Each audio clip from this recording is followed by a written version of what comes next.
কেমন আছেন বা তোমরা কি ভালো আছেন তো? আমরা আমার কথা রাখিছি।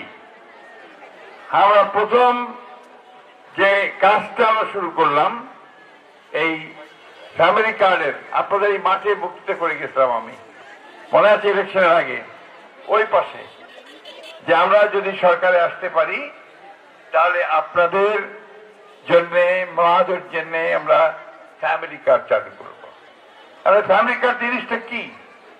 এই ফ্যামিলি কার্ড জিনিসটা যেটা আপনাদের এতক্ষণ দেখানো হলো, এটা হচ্ছে একটা শক্তি, এটা হচ্ছে একটা ক্ষমতা। এই কার্ডটা আপনাকে সেই ক্ষমতা দেবে যে ক্ষমতা দিয়ে আপনি সকলের সামনে দাঁড়াতে পারবেন। আপনি শুধুমাত্র যে আর্থিক সহায়তা পাবেন বা অন্যান্য সহায়তা পাবেন তা না, আপনি এই দেশের একজন নারী হিসেবে, পরিবারের প্রধান হিসাবে আপনার অবস্থানটাকে দৃঢ় করতে পারবেন। একটা শক্তি আসবে আপনার মধ্যে। এমনিটা আমার পুরুষরা তোমরা পুঁজিবাই চায় না, তাই না? আমাদের মাদেরকে পুষতেই চায় না, ঠিক তো? যখন কার্ডটা আসবে তখন কিন্তু পুঁজিবা শুরু করবে হবে, ঠিক কিনা? একটু বুঝতে পারছেন তো? এটাই হবে আমার শক্তি।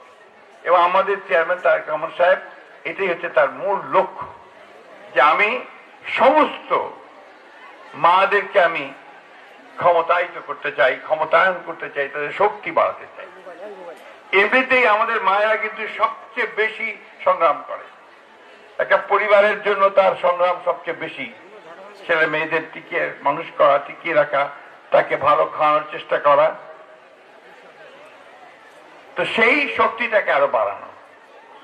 আজকে আমি জানি যে সব পারা যাচ্ছে না, অর্থাৎ একটা পাইলটিং প্রজেক্ট করা হয়েছে।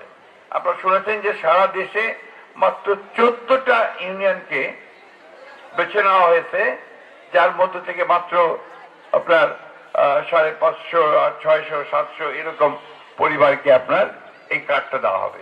কারণ এটা হচ্ছে প্রাথমিক পর্যায়ে, এটাকে বলে আপনার একটা পাইলটিং প্রজেক্ট, অর্থাৎ আমরা আগে পরীক্ষা করছি যে এই কাজগুলো কিভাবে করা যাবে।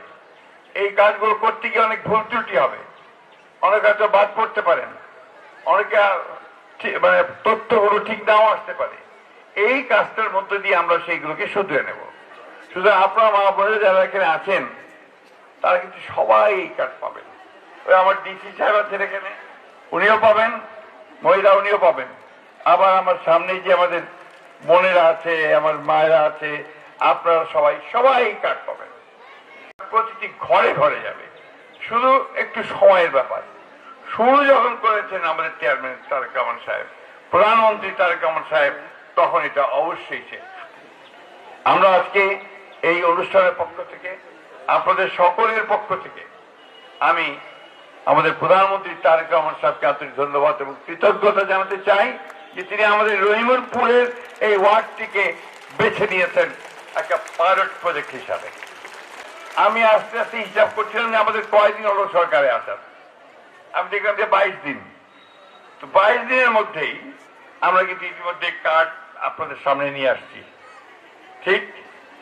2 নম্বর, আমরা 10,000 টাকার কৃষি ঋণ সুদ সহ মাফ করে দিচ্ছি কৃষকদের, ঠিক কিনা বলেন? পাইছেন না? পাবেন, পেয়ে যাবেন, সমস্ত মাফ হয়ে গেছে। এটা ঘোষণা হয়ে গেছে, গেজেট হয়ে গেছে, তাই না? খাল কাটা শুরু হয়ে গেছে। এই 16 তারিখ থেকে প্রধানমন্ত্রী নিজে, ওনার আব্বা জিয়া রহমান সাহেবের মতো কোদাল দিয়ে মাটি খুঁড়ে উনি খাল কাটতে শুরু করবেন। সারা বাংলাদেশে অসংখ্য খাল কাটা হবে। এই খাল কেটে বর্ষার সময় যে পানিটা হয়, সেই পানিটাকে আমরা জমা করে রাখবো, আর খরার দিনে যখন আমার পানির অভাব, তখন সেই পানিটাকে আমি ব্যবহার করব। আমাদের এই উত্তরাঞ্চলে, ঠাকুর অঞ্চলে সবচেয়ে বেশি দরকার এটা। আমরা তো পানি নাই, টিউবওয়েলের পানি ছাড়া আমরা কি কোনো পানি পাই না। তাই ওই বরেন্দ্র একটা প্রজেক্ট আছে আমাদের, সেখান থেকে কিছু পানি পাই। সেই সঙ্গে যদি খালগুলোকে আমরা বোঝাই করে রাখতে পারি, তাহলে কিন্তু আমরা আমাদের কৃষি কাজের সুবিধা আমাদের অনেক বেশি আগে যাবে।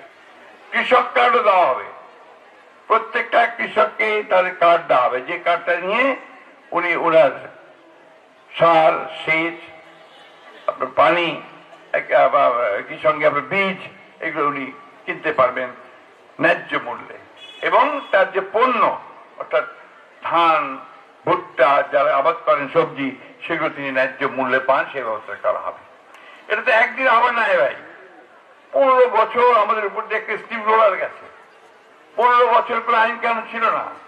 15 বছর যা খুশি করে গেছে, টাকা পয়সা ছাড়া একটা কার্ড আপনি কোনোদিন পান নাই, পাইছেন? বলেন তো দেখি, একটা কার্ড পাইছিলেন টাকা পয়সা ছাড়া? এবার কি কোন টাকা দিবা হয়েছে নাকি? কার্ডও দিবা হয়, হবে না। আগামী দিনের সবাই পাবে। আমি ওই কথা আবার বলছি, প্রত্যেকটা মা পরিবারের প্রধান আপনারা এই কার্ড পাবেন, সুতরাং অস্থির হবেন না। ওয়াদা করতে পারি যে ওয়াদা ইলেকশন আগে করেছি, বরাবর করেছি, যেটা আমার শেষ নির্বাচন, এবং এই নির্বাচনে আপনারা আমাকে নির্বাচিত করেছেন।